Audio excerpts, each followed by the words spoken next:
Boa tarde, gente. Agora vai começar a aula do sétimo ano, né? A gente vai falar sobre região e regionalização, né? Primeiramente, queria dizer para vocês da iniciativa, uma ótima iniciativa da professora Eliane, colocar nós aqui diante das câmeras para poder repassar essas informações para vocês, né? Lembrando que essas informações estarão sendo enviadas no grupo de vocês, mas também estará no YouTube, né? A gente criou um canal, né? Eu criei um canal exatamente para que a gente pudesse transmitir essas aulas para vocês, né? Então, dizer para vocês que a aula não vai ser diferente do que é habitualmente. A diferença é que vocês não estão aqui, né? Para a gente estar argumentando e fazendo questionamentos com relação à aula, né? A única diferença é essa, né? Mas que a gente vai tratar de repassar todo o conteúdo que vocês realmente necessitam, para não ter assim tanto prejuízo até, né, a gente voltar às aulas, certo? E não vai de fato, não é diferente a aula, né? Basta você seguir o cronograma, né? Você vê o vídeo direitinho, as argumentações, e no final do vídeo você pode, né, fazer suas perguntas, seus questionamentos, né, assim como é lá na aula, né, no momento da aula. Então eu acho que não tem diferença, né? E mais é que você faça a leitura do livro didático, né? Lê bastante, né? Porque a leitura é tudo em nossa vida. Sem leitura, não, a gente não tem como competir com os grandes, né? Os grandes entre os grandes, né? Que estão aí estudando para se qualificar no futuro, né? Para ser um bom profissional, certo? Então, o primeiro tópico, o primeiro tema da gente vai falar, né? Que é o capítulo 2, certo? Que fala sobre a região e regionalização, né? O que seria esse termo de região e regionalização? Por que é importante a gente tratar de ver esse texto, né, de regionalização, certo? É exatamente por conta da questão da divisão e da particularidade de cada região, né? Essas particularidades não diz respeito apenas à questão do clima, né, do solo de uma região ou o que ela oferece, mas diz respeito também, principalmente outros fatores, né, que a gente vai estudar aqui. São vários fatores que abordam esse termo regionalização e dessa particularidade, né, que cada país tem de dividir as regiões em nomes, né? Por exemplo, nosso país é dividido em 5 regiões, né? Norte, Nordeste, Sul, Sudeste, Centro-Oeste, certo? Então, por que que foi dividido, né? E é isso que a gente se pergunta, por que que foi dividido essas regiões, né, no Brasil e no mundo, né? Cada país tem sua, como a gente falou aqui, tem sua particularidade de dividir seu território para um determinado fim, né? E os órgãos, a gente vai estudar também com relação aos órgãos de análise de cada região, né? Que são feitos estudos, análise para, por exemplo, fazer repasse de capital, de dinheiro, né? No nosso caso aqui no Brasil, né? Nós temos aí o IBGE, que é o órgão responsável pelas informações que vai ser repassado para o governo investir nas áreas, né, onde estão mais carentes. É assim que funciona.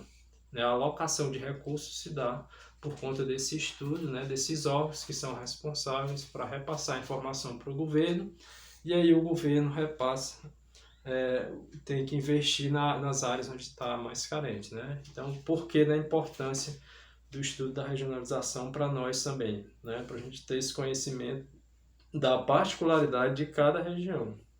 E sem falar no estudo da geografia, né? Que ela serve para a gente analisar os tipos de vegetação de uma região, né? Fazer toda uma análise daquela região, do solo, do clima, das áreas onde chove mais, onde chove menos, né? Todos esses dados servem para a agricultura também, né? Para pecuária e assim por outras atividades também, para a indústria, né? O comércio, etc.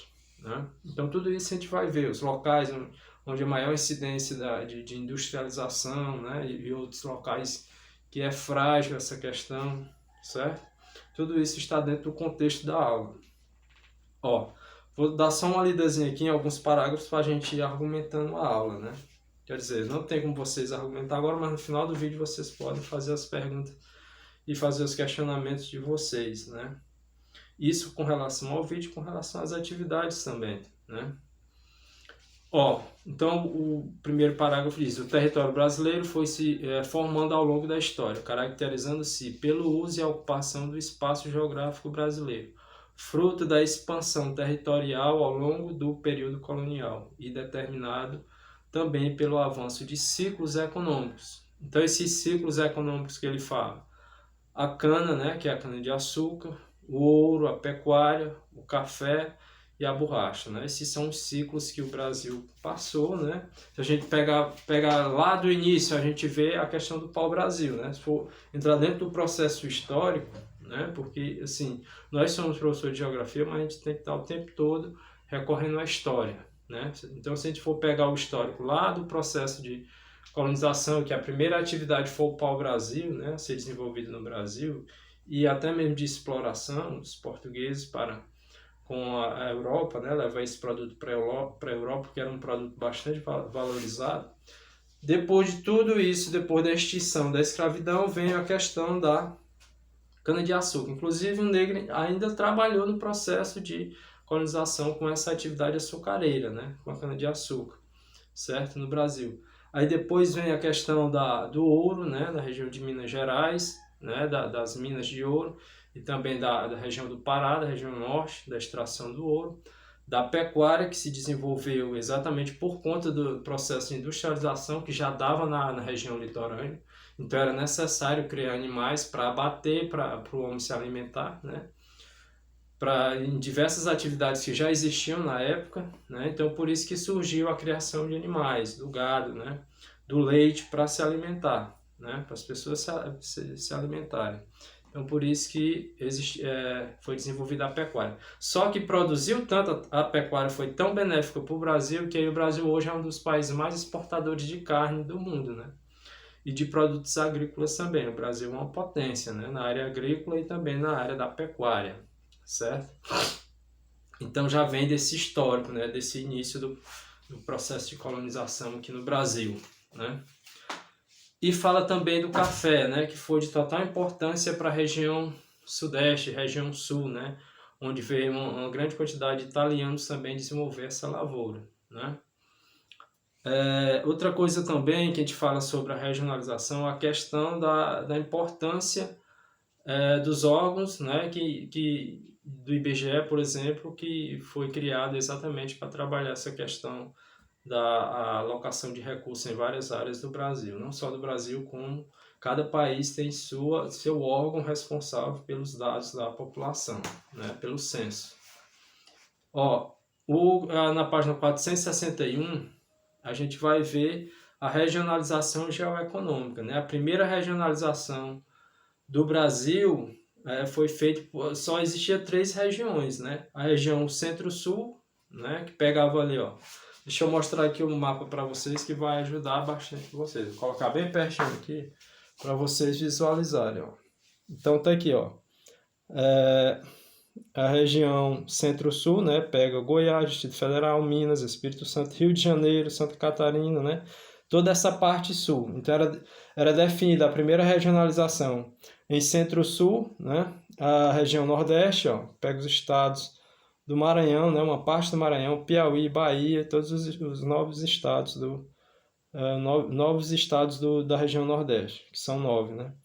E também a Amazônia, né? Todos os estados da região norte, ó, certo? Então, essa primeira regionalização se deu por 3 regiões apenas. Depois que ele vai se fragmentando, vai se dividindo e chegando às 5 regiões brasileiras. Mas primeiro foi nessa classificação, sim. Assim se definia o Brasil, né? Na época, né? Antes da chegada do IBGE para definir as regiões do Brasil. Então, o primeiro estudioso das regiões brasileiras foi Pedro Pinchas Geiger, né? E foi o primeiro geógrafo a estudar, analisar as regiões brasileiras, né? E estudar os vários aspectos, não só a questão econômica, quanto a questão geográfica do Brasil, né? Quanto o clima, quanto o relevo, quanto a vegetação, né? Todas essas atividades são importantes também para a agricultura, né? E estudou também a questão da industrialização e urbanização, assim como Milton Santos, né, que ele trata muito de o trabalho de Milton Santos, os livros dele são muito voltados para a questão da urbanização do Brasil e do crescimento, né, dentro do processo de globalização, né. Os livros dele são bastante interessantes porque abordam essa geografia mais evolutiva, né, mais evoluída, certo? Então a região Nordeste, segundo as características, né, que foi colocada por Pedro Pinchas Geiger, ele fala que a região Nordeste é a região mais antiga, né, e realmente foi a primeira a ser colonizada pelos portugueses. No entanto, deveria ser a região mais rica, né, onde tudo iniciou, o processo de colonização se deu para a região Nordeste. Mas depois foi transferido lá para a região Sul com a mineração, né, com a riqueza, o café e outras atividades importantes. Então, por isso que a região Sudeste se destacou mais do que a região Nordeste, né? Então, da região Nordeste ele fala, é da página 462 aí, ó, vamos acompanhando. É a da ocupação mais antiga, apresenta as maiores diferenças socioeconômicas, físicas, clima e vegetação também, né? Então, a região mais antiga, mas também a região que mais sofre com os investimentos na área da social, né? Principalmente no social. Então, nós temos um déficit muito grande aqui de falta de investimentos, né? Primeiro porque foi criada a SUDENE aqui no Nordeste, a Superintendência de Desenvolvimento do Nordeste. Houve corrupção, né? A maioria dos órgãos que foram criados aqui para o Nordeste existia a tal corrupção, né, na época. Então, o dinheiro não que era para ser investido no agricultor, né, nas pequenas atividades agrícolas, de fato, não, elas não prosperavam por conta de que o dinheiro não chegava na mão dos agricultores, né? Era desviado por conta da corrupção. Aí foi criada a SUDENE para isso, só que dentro dela existia aí, né, muito desvio de capital. Então, só para a gente argumentar aí do texto. Ainda na página 462, aí ele analisa também a região Centro-Sul. É responsável por significativa parcela do PIB, que é o Produto Interno Bruto, né, que é a riqueza de tudo que o país conseguiu vender, né, e arrecadar. É a mais industrializada e desenvolvida economicamente. De fato, né, a região Centro-Sul, né, segundo a classificação dele, e ainda né, a região Sul e Sudeste são as regiões mais ricas, né, ainda atualmente, certo? Depois que vem a região Nordeste, né, que tem um certo progresso também atualmente, né. Então, ela se destaca por ser desenvolvida economicamente, por ter mais indústria, né, por ter mais oportunidade. Depois vem a região amazônica, né, é considerada a de ocupação mais recente, né, na qual predomina o bioma floresta amazônica, as principais atividades, o extrativismo vegetal e mineral, né? Essas são as características da região amazônica, né? De acordo com Pedro Pinchas. Página 463, a gente vê a regionalização dos 4 Brasis, né? Então, depois daquela classificação, vou mostrar para vocês essa outra classificação. A regionalização, estou vendo aí, regionalização dos 4 Brasis, né? Então, a gente vê aqui a questão da região amazônica, né? Aqui já entra a questão do centro-oeste, que não tinha, né? O nordeste e a região concentrada, a chamada região concentrada, que é Minas, que é São Paulo, Paraná, né? Rio Grande do Sul, Rio de Janeiro, Espírito Santo, né? São Paulo, Paraná. Aqui o Nordeste, ó. Então ficou nas 4, aumentou mais essa região que não tinha, né? Que eram só 3, aumentou mais a região Centro-Oeste na classificação de Milton Santos e Maria Laura Silveira, né? Então, da relevância, da importância de Milton Santos nesse período, dentro da regionalização dos 4 Brasis, né? Milton Santos é um grande estudioso, né, do Brasil, foi um grande estudioso do Brasil, e Maria Laura Silveira também, né? Eles deram uma importância bastante significativa no estudo das regiões brasileiras, abordando, né, essa diferença regional, né? Diferença. E também os livros deles tratam muito de abordar a questão do processo de globalização, principalmente se tratando do Brasil, da região Sudeste, né, que é a região mais próspera, né? E aí ele aborda o lado positivo e ele aborda o lado negativo do processo de industrialização, consequentemente de globalização, né? No caso, a questão ambiental, ele adentra muito nesse contexto também de preservação de meio ambiente, né? E de que o homem ele se apodera muito da natureza, mas que pouco se preocupa com a questão ambiental, né? Os livros deles abordam muito isso, esse processo tecnológico, o lado positivo da tecnologia, mas o lado negativo também no que diz respeito à questão ambiental, certo? Esse mapa está na página 463, vocês vão dar uma visualizada nele, vão dar mais uma lida nesse primeiro parágrafo para poder, né,